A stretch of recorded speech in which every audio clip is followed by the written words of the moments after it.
in jail. She made me look you up. I'm like, whoa. She goes, that woman needs to be in jail for crimes against humanity. And Munda's bringing you down, Betty. Well, anyways, so I knew the ancestors were saying, I got a message for you. Now, this teapot is from 1789. I rinsed it out like I always do, gently. The whole thing exploded. I tried to use clay to put it together. Exploded, and I was stuck holding the handle. This has been around since 1789. And I'm like, oh, Grandma is pissed. Grandma is livid. For this teapot and family, heat warning, exploded. I tried to fix it. It exploded. She's pissed. You guys have crossed the line with Grandma. I thought you crossed it before, but when this exploded, it exploded. Which is interesting. Because after Grandma died, Justin and I bought a bunch of roses, and he wouldn't even let me keep the roses from her funeral. He had to keep the 2 roses.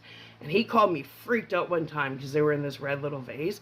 And he said the vase, when he was with Kristen Moore, his stepsister he was sleeping with, ew, he said that in front of him, the vase exploded. He's like, your grandma's mad.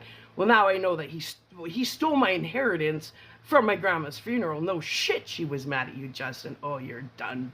You're so done. And so is your mother. Because Munda is the one that said, how dare you, Betty? You should have been left at the orphanage, is what Munda said. So Munda directed me to you. She said, Sarah, Betty has been using you for a case study. I said, what?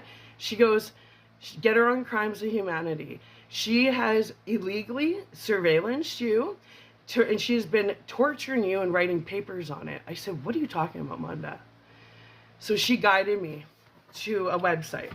She goes, look at the timeline. I want you to research this. I said, okay.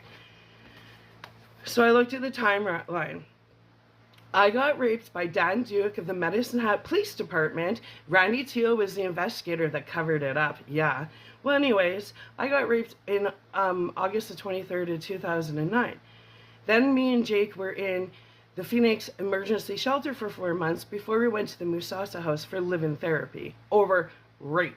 Well, I got out in 2010. Munda said that you, Betty, have been orchestrating trauma in my life so you could write papers about it because you are such a failing epic. You're failing. You're a failure at being a professor. She can't believe she invested even $1 into you, period. But she said, you've been creating chaos in my life to